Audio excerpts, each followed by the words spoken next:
एक मजहब 1400 साल पहले पैदा हुआ जो ऊंट की पीठ पे खड़े होकर के खजूर तोड़ रहे थे। एक 2000 साल पहले हुआ जो सूली पे लटके हैं, अम्मी का पता नहीं है। जो मजहब समय समय पे आए, पैदा हुए, वो मजहब के आने की डेट है कि यह मजहब फला साल से शुरू हुआ, यह मजहब 1400 साल से शुरू हुआ। इस मजहब के चलाने वाला प्रॉफिट, उसका रहनुमा, उसके पैदा होने की डेट है, उसके मरने की डेट है। सनातन अनादिकाल से था, अनादिकाल तक रहेगा। जब सनातन पैदा ही नहीं हुआ तो उसके मरने का प्रश्न क्या उठता है? इसलिए जो पैदा हुआ है, प्रकृति कहती है उसे एक न एक दिन मरना होता है।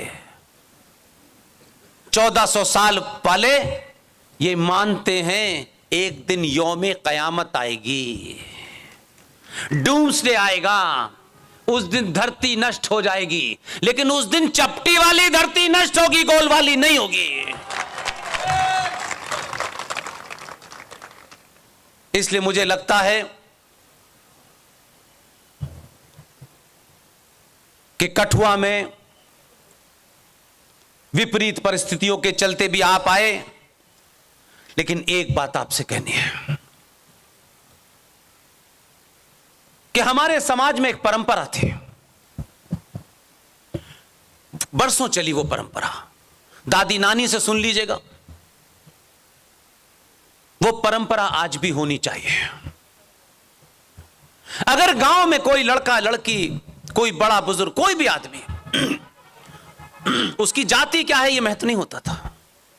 अगर उस समय की मान्यताओं परंपराओं को निषेध करके कोई गलत काम करता था और गांव के लोगों को, उनको लगता था कि यह काम गलत किया है, तो पहले उसका क्या होता था? पहले उसका हुक्का पानी बंद कर देते थे, और जब वो दोबारा वही गलती रिपीट करता था तो उसका सामूहिक बहिष्कार करते थे।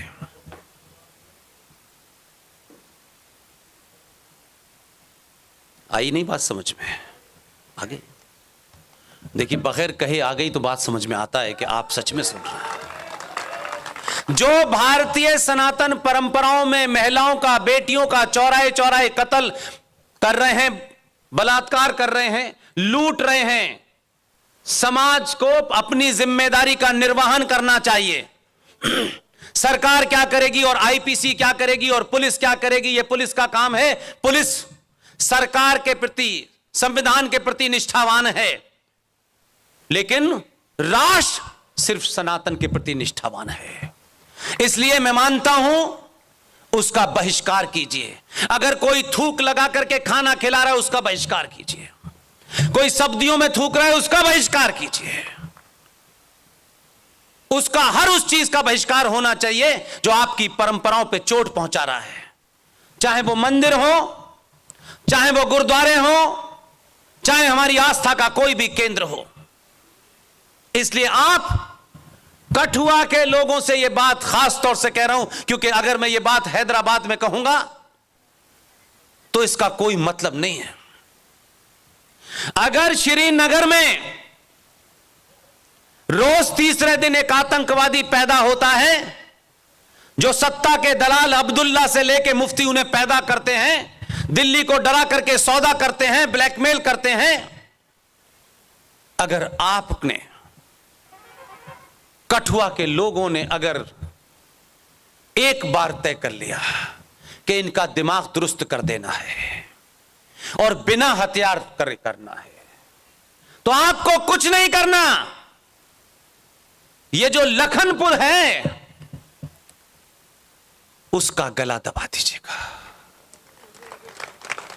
दिल्ली में रोटी के लिए मोहताज हो जाएंगे, श्रीनगर के लोग भीख मांगते नजर आएंगे सड़कों पे। ये जिनको गजवाए हिंद दिन भर सूझ रहा है ना, अगर रसद बंद कर दी लखनपुर से आपने तो श्रीनगर हवा में उड़ जाएगा। इसलिए अपनी ताकत को पहचानिए। अगर भारत में दिल्ली के अंदर बैठ करके कोई शाहीन बाग बना सकता है संविधान देश के हिसाब से पारित हुए कानून के खिलाफ, तो आपको भी अधिकार है कि जो आपके भाई बहन का रेप और मर्डर कर रहा है उसकी रसद लखनपुर से रोक दीजिएगा। इसलिए एक बार फिर सिर्फ मेरी बात को, सिंह साहब की बात को, और ये जो बच्चे हैं इनका प्रोत्साहन करिए और इस जम्मू कश्मीर के हर शहर में एक विशाल गुप्ता पैदा हो, वो बिल्कुल स्वार्थों से उठा हो। इस ग्लैमर के दौर में जब लोग छोटी छोटी चीज के लिए भाग रहे हों, अपनी उन भावनाओं पे, उन इंद्रियों पे अपना कंट्रोल करता हो, और इस ग्लैमर का इस ये जो कहते हैं ना कि जो लाइट होती है, फोटो, ये वो, इससे दूर अगर एक युवा रह सकता है, तो अगर जम्मू में 50 युवा चाहिए सिर्फ मुझे, मैं ये 50 युवा पैदा करना चाहता हूं। वो किसी पार्टी की चौखट पे नहीं नजर आएंगे, वो आपके जम्मू कश्मीर के हर डिस्ट्रिक्ट में अलग जगा देंगे कि इतना पुरुषार्थ पैदा करो कि सत्ता तुम्हारे सामने घुटने गाड़ करके गिड़गिड़ाए कि हमारे लिए क्या करना है बताओ, ये पैदा कीजिए। इसलिए ब्राह्मण ठाकुर बनिए का खेल जो लोग कर रहे हैं, भारत राष्ट्र अनादिकाल से कर्म प्रधान भूमि रहा है, जाति प्रधान नहीं रहा।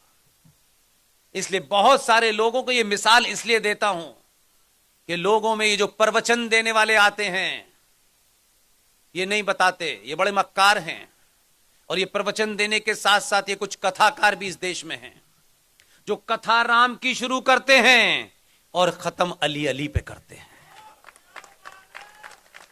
भगवान राम को अली के समकक्ष खड़े करने वाला सबसे बड़ा गद्दार है। बहुत से हैं, आप लोग अपने चंदे से ऐसे दलालों को 4-4 करोड़ रुपया देते हैं, और फिर उनका बयान आता है कि मैं मुसलमान भाइयों के लिए स्कूल बनाऊंगा, चंदा हिंदुओं से लूंगा। पागल समझ रखा है क्या? सोचा आपने कभी? आप मंदिरों पे जाते हैं, अपनी भावनाओं से दान देते हैं, क्या किसी पार्टी के सामने ये मैनिफेस्टो रखा आपने? क्योंकि आपके निजी स्वार्थ इतने हैं कि आप राष्ट्र और राष्ट्र से जुड़े हुए मुद्दों को नहीं उठाना चाहते।